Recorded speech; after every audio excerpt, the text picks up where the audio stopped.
பல்வேறு வழக்குகளில் ஏற்பட்ட குளறுபடி காரணமாக நிரந்தர டிஜிபியை நியமிக்க முதல்வர் ஸ்டாலின் உத்தரவிட்டுள்ளார். போலீஸ் அகாடமி இயக்குநர் சந்தீப் ராய் ரத்தோர் முதல்வரை அவசரமாக சந்தித்திருப்பதன் மூலம் புதிய டிஜிபியாக சந்தீப் ராய் ரத்தோர் நியமிக்கப்படுவது உறுதியாகிவிட்டது. இவர் புதிய டிஜிபியாக பதவியேற்கும் நேரத்தில் மாநகர ஆணையர் உள்ளிட்ட பல முக்கிய அதிகாரிகளும் கூண்டோடு மாற்றப்படவிருப்பதால் காவல்துறையில் பெரும் பரபரப்பு ஏற்பட்டுள்ளது. தமிழக டிஜிபியாக இருந்த சங்கர் ஜிவால் ஆகஸ்ட் மாதம் ஓய்வு பெற்ற நிலையில் புதிய டிஜிபியை நியமிக்காமல் பொறுப்பு டிஜிபியாக வெங்கட்ராமன் நியமிக்கப்பட்டார். இவரது நியமனத்தில் முதல்வரின் ஆதரவு உள்வட்டத்தில் இருக்கும் IAS, IPS அதிகாரிகளின் பின்னணியில் இருப்பது அறிந்து IPS அதிகாரிகள் கடும் கொந்தளிப்பில் இருந்து வருகின்றனர். தற்போதைய நிலவரப்படி டிஜிபி சீனியாரிட்டி பட்டியலில் முதல் இடத்தில் தீயணைப்புத்துறை இயக்குநர் சீமா அகர்வால், இரண்டாம் இடத்தில் ஆவின் விஜிலன்ஸ் இயக்குநர் ராஜீவ்குமார், மூன்றாம் இடத்தில் போலீஸ் அகாடமி இயக்குநர் சந்தீப் ராய் ரத்தோரும் உள்ளனர். இவர்கள் 3 பேரையும் விட்டுவிட்டு 6ஆம் இடத்தில் உள்ள தற்போதைய பொறுப்பு டிஜிபி வெங்கட்ராமனை நிரந்தரமாக்க இந்த உள்வட்ட அதிகாரிகள் திட்டமிட்டு காய் நகர்த்தி வந்ததோடு சீனியாரிட்டியில் இருக்கும் 3 அதிகாரிகள் மீதும் குற்றச்சாட்டுகள் இருப்பதாக புதிய ஃபைலை உருவாக்கி மத்திய பணியாளர் தேர்வாணைய கூட்டத்தில் அவசரமாக ஒப்படைத்தனர். ஏற்கனவே சீனியாரிட்டி பட்டியலை ஒப்படைத்துவிட்டு சில நாட்களில் நடந்த மத்திய பணியாளர் தேர்வாணையத்தில் நடந்த கூட்டத்தில் புதிதாக 3 சீனியர் டிஜிபிக்கள் மீது குற்றச்சாட்டுகளை கூறுவதை ஏற்க முடியாது என பணியாளர் தேர்வாணைய தலைவர் உறுதியாக கூறிவிட்டதோடு கடந்த 11 நாட்களுக்கு முன்பே சீமா அகர்வால், ராஜீவ்குமார், சந்தீப் ராய் ரத்தோர் ஆகியோர் கொண்ட 3 பேர் பட்டியலையும் அனுப்பி வைத்து விட்டார். இந்த பட்டியல் வந்த பிறகும் நிரந்தர டிஜிபியை நியமிக்காமல் இந்த பட்டியலை தாமதப்படுத்தவும் பட்டியலில் திருத்தம் செய்ய மத்திய பணியாளர் தேர்வாணையத்திற்கு தமிழக அரசின் சார்பில் கடிதம் எழுதவும் இந்த உள்வட்ட அதிகாரிகள் திட்டம் போட்டு வந்தனர். இதனால் பட்டியல் வந்து 10 நாட்களுக்கு மேலாகியும் டிஜிபி ஃபைலை நகர்த்தாமல் கிடப்பில் போட்டு வைத்திருந்தனர்.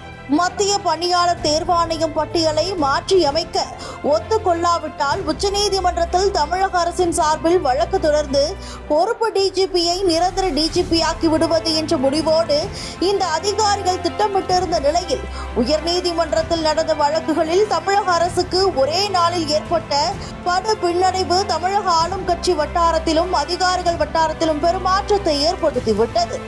நாமக்கல் மற்றும் சேலம் உள்ளிட்ட மாவட்டங்களில் ஏழைகளிடம் இருந்து கிட்னி திருடிய வழக்கில் ஆளும் கட்சி முக்கிய பிரமுகர்களுக்கு சொந்தமான 2 மருத்துவமனைகள் மீது வழக்கு பதிவு செய்யப்பட்டது. இந்த வழக்கில் மதுரை உயர்நீதிமன்ற கிளையில் தொடரப்பட்ட வழக்கின் அடிப்படையில் தென்மண்டல IG பிரேமானந்தா சின்ஹா தலைமையில் சிறப்பு புலனாய்வு படை அமைக்க மதுரை உயர்நீதிமன்ற கிளை பிறப்பித்த உத்தரவிற்கு எதிராக தமிழக அரசு உச்சநீதிமன்றத்தில் தொடர்ந்த வழக்கை தள்ளுபடி செய்து உச்சநீதிமன்ற டிவிஷன் பெஞ்ச் அதிரடி உத்தரவை பிறப்பித்தது. இதேபோல சென்னை வியாசர்பாடியில் கொல்லப்பட்ட பகுஜன் சமாஜ் கட்சி தலைவர் ஆம்ஸ்ட்ராங் கொலை வழக்கு CBIக்கு மாற்றி சென்னை உயர்நீதிமன்ற நீதிபதி பிறப்பித்த உத்தரவிற்கு எதிராக தமிழக அரசு தொடர்ந்த மேல்முறையீட்டு மனுவையும் உச்சநீதிமன்றம் அதிரடியால் தள்ளுபடி செய்தது.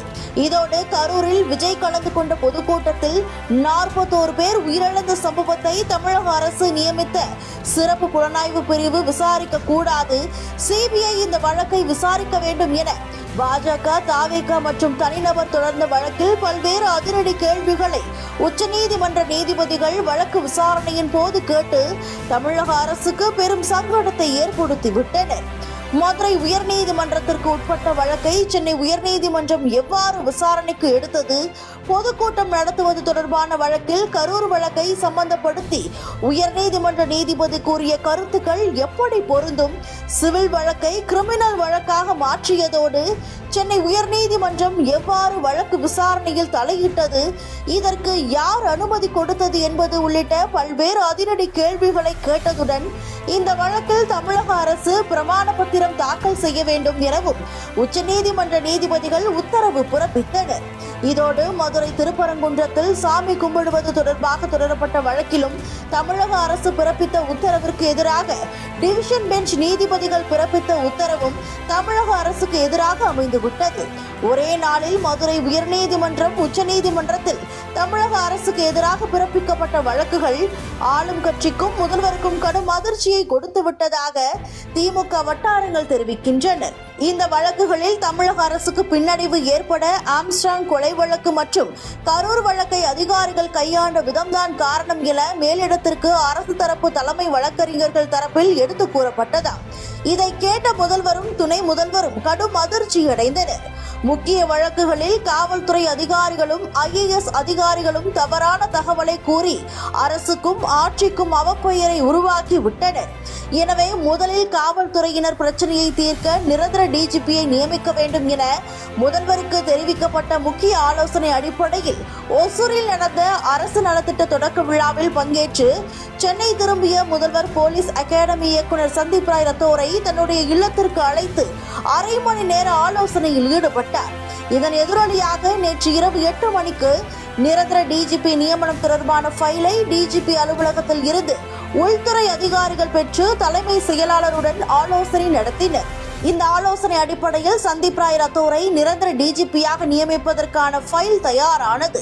இந்த தகவல் காட்டு தீயாய் பரவிய நிலையில் இரவே புதிய டிஜிபியாக சந்தீப் ராய் ரத்தோர் நியமிக்கப்படும் ஆணை வெளியாகும் என கூறப்பட்டது. இதற்கு ஏற்றாற்போல தமிழக அரசின் தலைமை செயலாளர் முருகானந்தம், உள்துறை செயலாளர் தீரஜ்குமார் மற்றும் உள்துறை அதிகாரிகள் இரவு 10:30 மணி வரை அலுவலகத்தில் இருந்தனர். ஆனால் மேலிடத்தில் இருந்து வந்த உத்தரவின் பேரில் தலைமை செயலாளர் உள்ளிட்ட அதிகாரிகள் புறப்பட்டு சென்று விட்டனர். இது பற்றி தலைமை செயலாளர் வட்டாரத்தில் விசாரித்த போது முதலில் புதிய டிஜிபி நியமனம் தொடர்பான உத்தரவை மட்டும் பிறப்பிக்க மேலிடத்தில் இருந்து உத்தரவு வந்தது. இதன் பிறகு கூடுதல் டிஜிபி அந்தஸ்தில் சில அதிகாரிகளையும் மாற்ற வேண்டும் என முதல்வர் கருதியதால் இந்த பட்டியலுடன் முதல்வரை சந்திக்க வரும்படி தலைமை செயலாளர் உள்துறை செயலாளருக்கு உத்தரவு வந்தது. இதனால் IPS அதிகாரிகள் இடமாறுதல் பட்டியலுடன் முதல்வரை சந்தித்துவிட்டு இன்றோ அல்லது திங்கட்கிழமையோ டிஜிபி நியமன உத்தரவும் IPS அதிகாரிகள் இடமாறுதல் பட்டியலும் வெளியாகும் என்கின்றனர். இந்த பட்டியலின்படி சென்னை மாநகர ஆணையர் அருண், சட்டம் ஒழுங்கு கூடுதல் டிஜிபி டேவிட்சன், ஆவடி மாநகர ஆணையர் சங்கர், தாம்பரம் மாநகர ஆணையர் அபின் தினேஷ் மோட்டக் உள்ளிட்ட அதிகாரிகளும் இடம் மாறுதல் பட்டியலில் இடம்பெற்றுள்ளதாக கூறப்படுகிறது. இந்த பட்டியலோடு சில IGக்கள் மற்றும் SPக்களும் இடமாற்றம் செய்யப்படலாம் எனவும் தெரிகிறது. கடந்த சில மாதங்களாக சென்னை மாநகர ஆணையர் அருண் மாற்றப்படுவார் என்ற தகவல் பரவி வந்தது. ஆனால் தற்போது ஆம்ஸ்ட்ராங் கொலை வழக்கு CBI விசாரணைக்கு சென்று விட்டதாலும் இந்த வழக்கில் CBI விசாரணையின் போது ஆளும் கட்சிக்கு சில சங்கடங்கள் இந்த அதிகாரிகளால் ஏற்படும் என முதல்வரிடம் தெரிவிக்கப்பட்டதாலும் இந்த அதிரடி மாற்றங்கள் இருக்கும் எனவும் கூறப்படுகிறது. புதிய டிஜிபியாக சந்தீப் ராய் ரத்தோர் நியமிக்கப்படும் போது அவருக்கு வசதியாக சில அதிகாரிகளை மாற்ற வேண்டும் என முதல்வரிடம் தெரிவித்துள்ளதால் இந்த அதிகாரிகள் மாற்றம் கண்டிப்பாக இருக்கும் என்கிறது காவல்துறை வட்டாரங்கள். இப்போதாவது நிரந்தர டிஜிபியை நியமிக்க முதல்வர் முடிவெடுத்தது சரியானது என்கின்றனர் IPS அதிகாரிகள் வட்டாரம்.